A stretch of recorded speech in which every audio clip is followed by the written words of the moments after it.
Esta es una producción de Grupo Fórmula. Encuentra más contenido como este en radioformula.mx. La agenda política.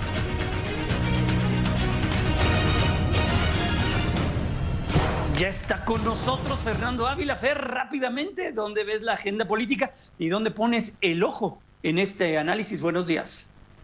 Jaime, muy buenos días. Con enorme gusto saludarte a ti y a todos los amigos del auditorio. ¿Cómo has estado? Todo bien, afortunadamente, mi querido Fer. ¿Tú?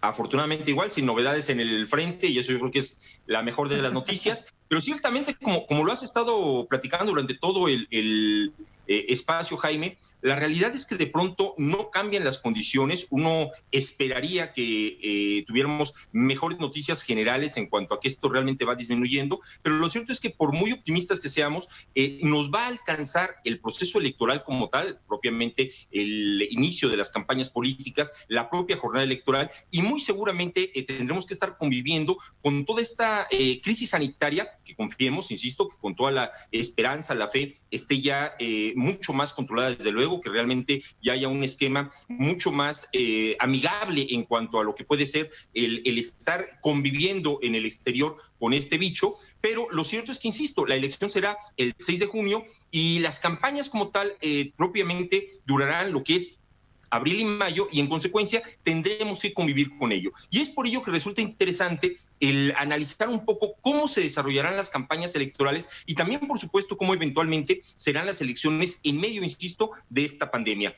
Justamente lo acabas de mencionar, comentar, se mencionaba en la entrevista que tenías previamente con uno de los precandidatos a la gubernatura en Guerrero, cómo hay necesidades de empezar a cambiar estas dinámicas de lo que podía ser en un momento determinado las reuniones, por ejemplo, con las estructuras. Lo platicábamos la semana pasada, Jaime, amigos del auditorio, prácticamente están concluyendo ya los tiempos de precampañas, estos momentos en los que los distintos partidos políticos van eligiendo a sus abanderados a los distintos cargos de elección popular. No olvidemos que también, como se ha mencionado, esta es la elección más grande en toda la historia política de este país, y sin embargo, esta selección de candidatos, estas precampañas, han tenido que desarrollarse en buena medida, prácticamente de manera general, en el ciberespacio, a través de los medios electrónicos de comunicación, pero ya sin estas reuniones de estructura, de base con los militantes, a las que regularmente los partidos políticos estaban acostumbrados. Las campañas no van a ser muy distintas de esto, Jaime. Las campañas, la realidad es que tendrán que estar propiamente en el propio ciberespacio a nivel digital,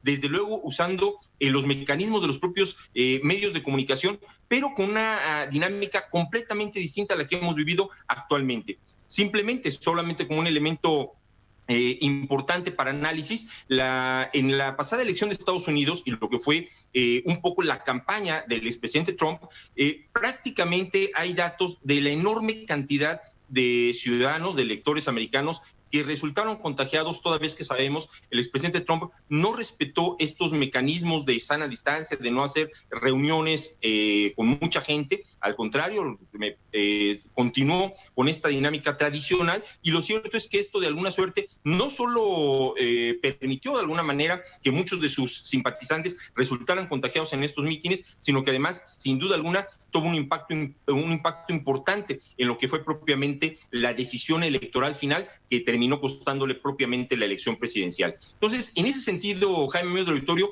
habrá que estar muy atentos a cómo se desarrollarán estas campañas políticas, insisto, desde el terreno de lo virtual, con todo lo que esto implica. Ya lo decías también al inicio, simplemente en un escenario como puede ser la propia enfermedad del presidente de la República y el cómo se empezaron a manejar muchos de estos temas en las propias redes sociales, y cómo, desde luego, habrá de empezar a ver cada vez más en un espacio no regulado, y qué bueno que así sea, respecto de la publicidad electoral o de los propios mecanismos de comunicación que vayan ejerciendo los candidatos y los partidos políticos, en un ámbito, insisto, en que, si bien es cierto, ya lleva una temporada, varios años con esta penetración, nunca como ahora será vital la manera en la que se comuniquen a través de estos mecanismos digitales, Jaime. Pues sí, sin duda. Y ver qué es lo que ocurre con todo lo que está sucediendo en el entorno de el año electoral y en medio de una pandemia. Veremos cómo se va a llevar a cabo todo esto, mi querido Fernando. Y un tema que de pronto ha pasado de largo, digo, todavía no es el momento, ya no estaríamos en condiciones de poder cambiarlo, pero sí que seguramente seguirá despertando mucha polémica, es el famoso voto electrónico, Jaime. En estas elecciones de pronto no se ha tomado, insisto, en consideración que, por ejemplo, en 11 entidades... Pues porque no hay confianza, Fer, porque si no hay confianza con una papeleta... Pues mucho menos va a haber confianza con un dispositivo electrónico, porque, ojo, no tenemos democracia, pero luego nos hace falta buenos demócratas en este país. Nos hace falta que alguien que pierda diga sí perdí, y alguien que gane diga sí gané, pero vamos a sumarnos todos. Quien luego gana no es un buen ganador y quien luego pierde no es un buen perdedor.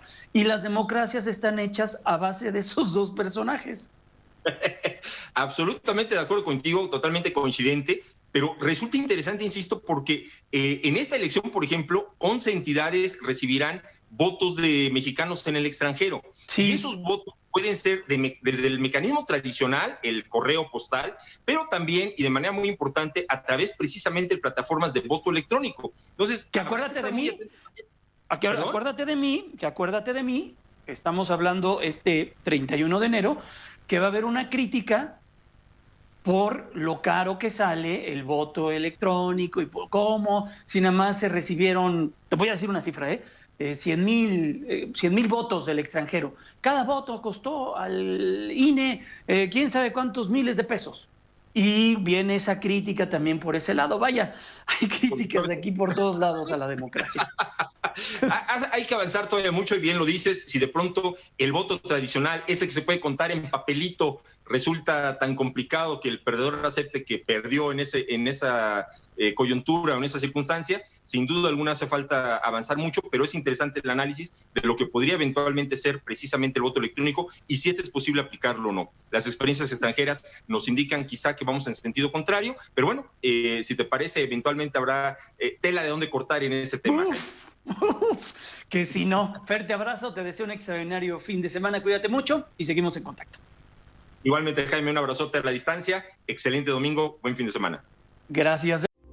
Esta fue una producción de Grupo Fórmula. Encuentra más contenido como este en radioformula.mx.